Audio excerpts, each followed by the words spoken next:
Bonjour, aujourd'hui je vous propose de revenir un petit peu sur Macross et sur une série d'OEV qui reste encore maintenant inédite en France, même si elle commence un petit peu à dater.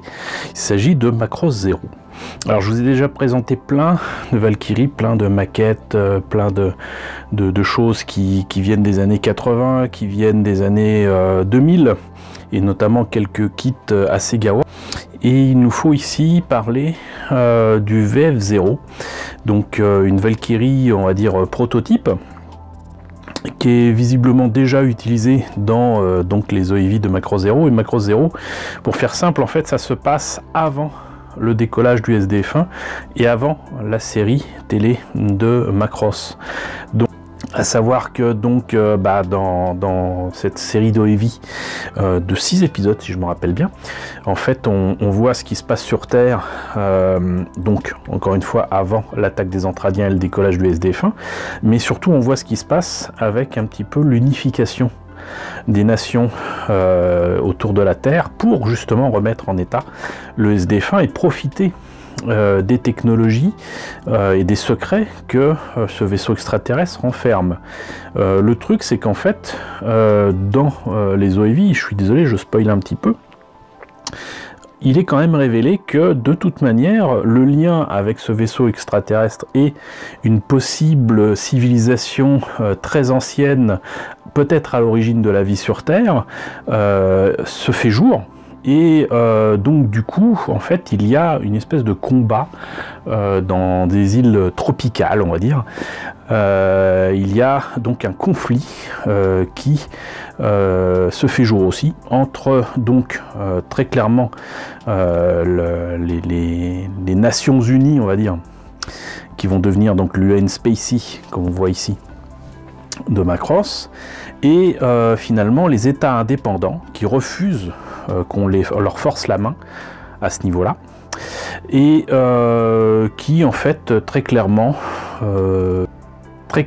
donc il y a en fait un parallèle avec la guerre froide entre les États-Unis et l'URSS, sachant qu'en plus, bon, déjà ça se situe donc au début des années 2000, mais en plus de ça, les appareils utilisés très clairement sont du bloc soviétique et de l'autre côté du bloc américain.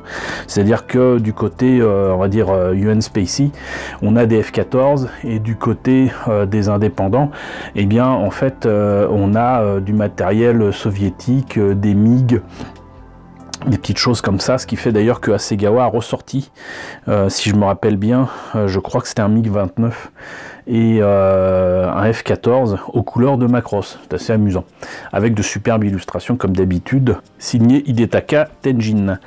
Donc voilà. Techniquement, on peut dire quand même que c'est une série d'OEV réussie. C'est aussi les débuts du studio Satellite qui depuis s'occupe de tout ce qui se réalise autour de Macross.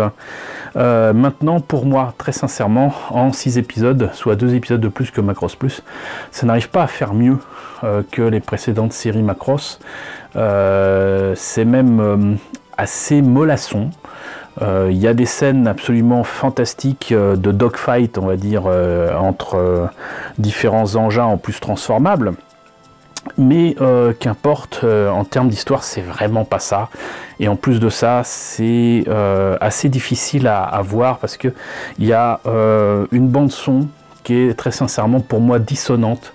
Et s'il y a bien un truc qui est important dans Macross, c'est quand même non seulement les musiques, mais aussi les chansons. Alors je comprends qu'ils voulaient faire quelque chose d'un peu exotique, mais là c'est totalement raté. Pour moi. Ce n'est que mon avis de fan de Macross.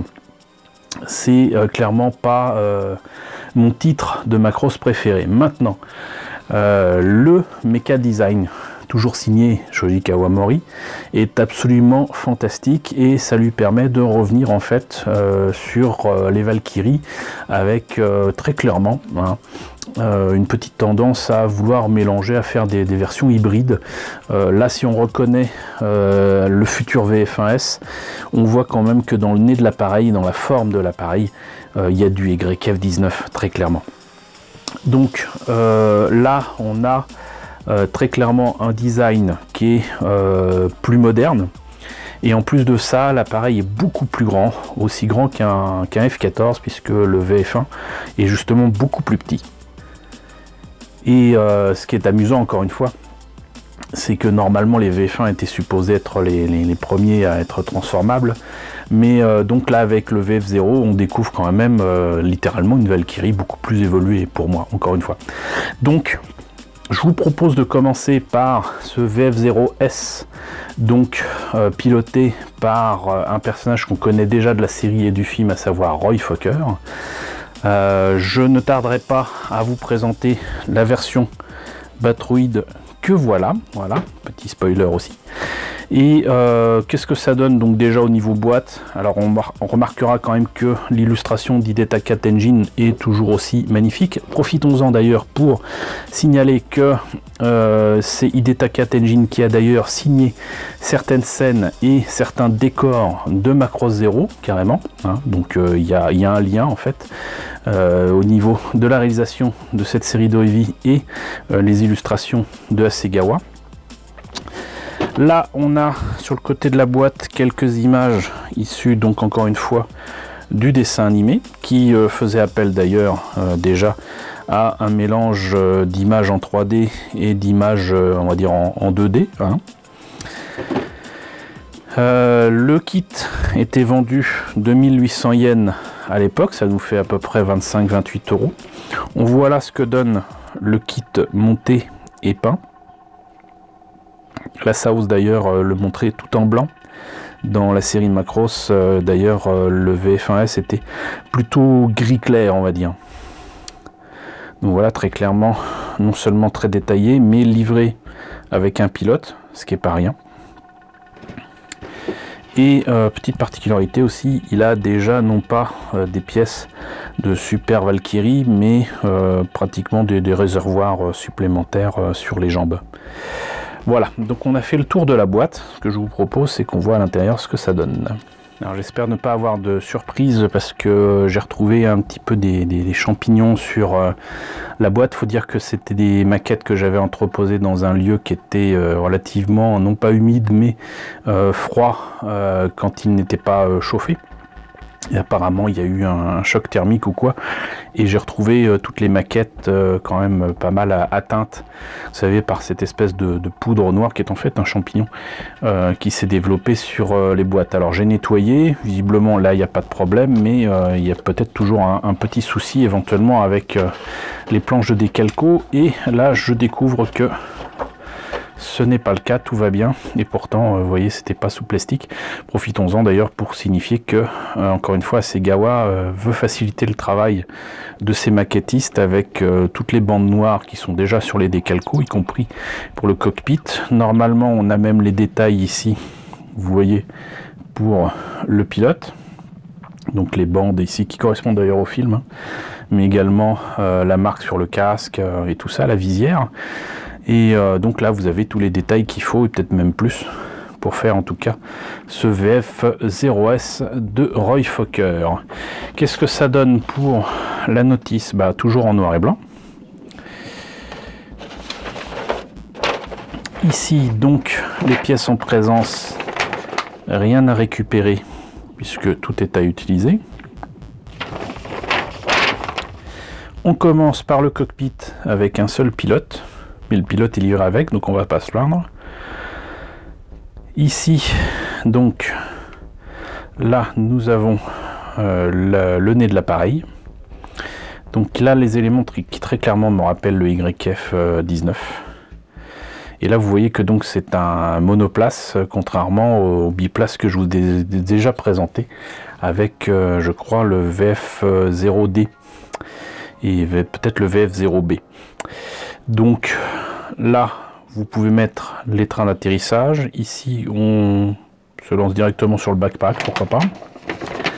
Là le reste du fuselage avec les parties donc les parties articulées ici pour les ailes, un peu comme donc les ailes à géométrie variable du F14. Et donc là la possibilité de mettre, je crois que c'est l'aérofrein ou je ne sais quoi, soit en position ouverte ou fermée. Ici donc on s'occupe de l'empennage arrière et des ailes. Ici les bras qui comme d'habitude sont toujours trop fins. Là les trains d'atterrissage pour donc les jambes. Les jambes qui sont quasiment en deux morceaux. Voilà, contrairement au VF1 où vous avez une pièce ici, une pièce là, enfin voilà, là vous avez que deux gros morceaux, c'est quand même pas mal, puisque de toute façon ce n'est pas transformable, si je ne l'avais pas déjà précisé. Donc les tuyères qu'on peut mettre ouvertes ou fermées.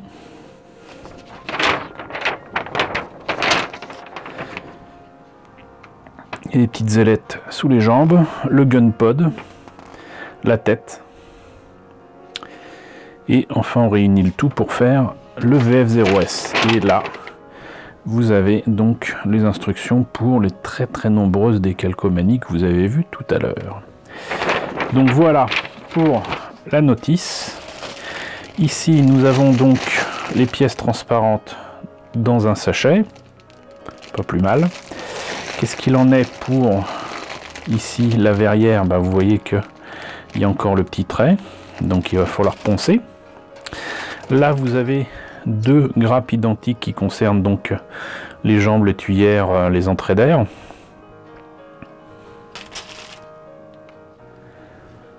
Là nous avons